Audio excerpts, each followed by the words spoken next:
everyone, Texas Deacon here. Today's date is March 26, 2014. Hope you had a wonderful day in the Lord. I went to a men's meeting. It was a combination Bible study encounter group last Monday night, and it was quite eye-opening. It's good when men get together and can really open up.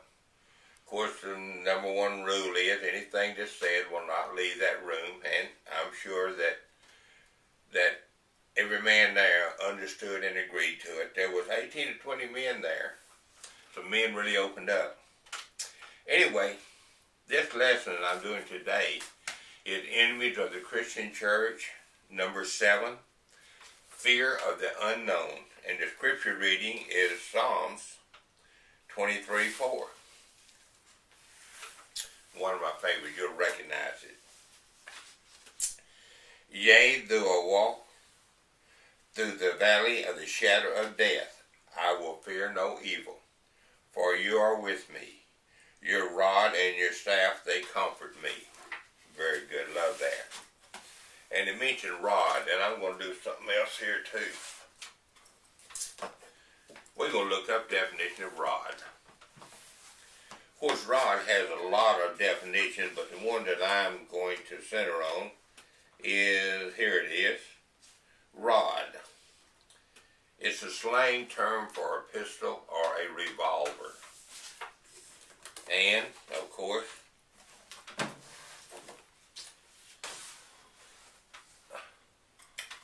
this is my rod. You know, Mr. Colt made all men one size, and Mr. Smith and Mr. Weston, they helped him to it. I used fear of the unknown, and that's really kind of a strong word, but I use a phrase that which everybody is familiar with. It would have been better, I think, for, say, apprehensiveness of the unknown, but fear of the unknown will get people's attention better. Anytime we go anywhere to do anything that we have never done before, we don't know any people there, we have a certain degree of fear of the unknown or apprehensiveness. This can be anything from a supermarket we've never been to. How about a restaurant? When we go in, we just don't walk right in, we just stop. We look around a little bit, but when we've been there a few times, we just walk on in. School, new school, going to college or a high school. How about a new job? Got to learn your way around. And of course, the most important of all is church. Church can be a very fearful experience. Someone on their own seeking a church can be absolutely frightening. In many cases, a person will not know anyone there.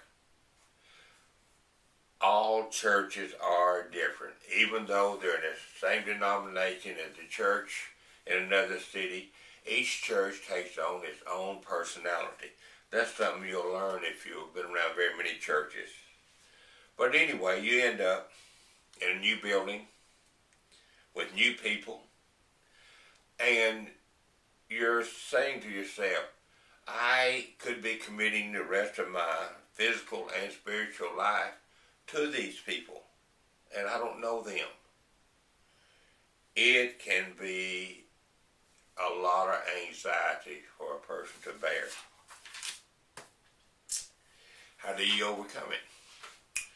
Well, you got to remember they are just people.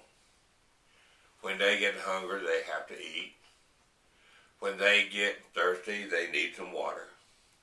They get cold, they get hot, they get tired, they cry, they laugh, they get angry, they love.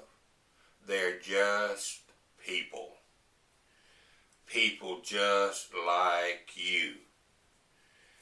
At any time, one of them may have been exactly where you are today. Probably were a lot of more sometimes in their life. Looking at a church, either looking at it or thinking about it or whatever, and you get apprehensive. Relax. Remember the old saying, they put their pants on one leg at a time just like you do. Just like everyone else does.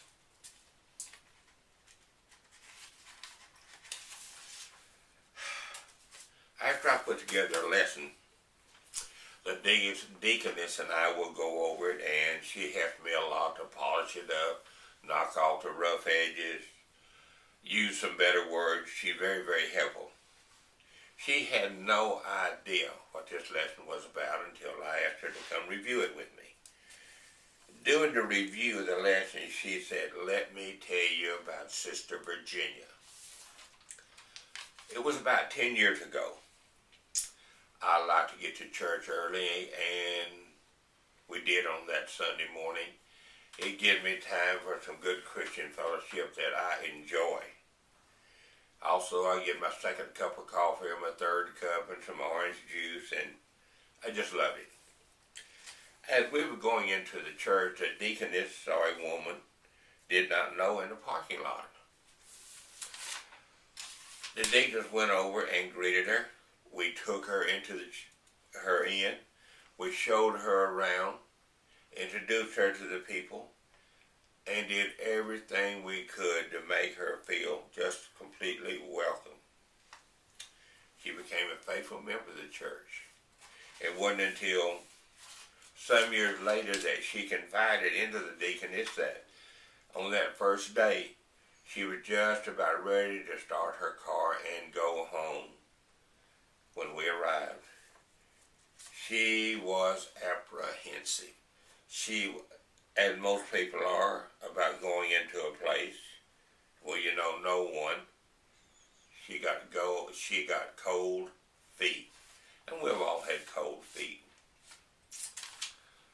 When you find yourself in a similar situation in life, just remember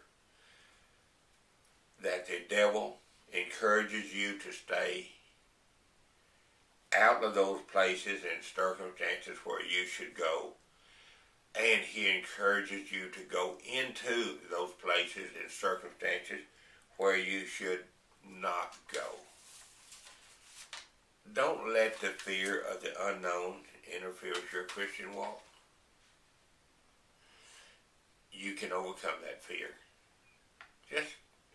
You're dealing with people here now. People just like yourself. Remember that, okay? Remember what you've heard here tonight, and have a good Christian walk. Until next time,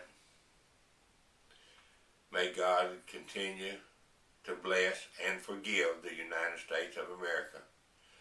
May God continue to bless the Republic of Texas, and may God continue to bless you and yours.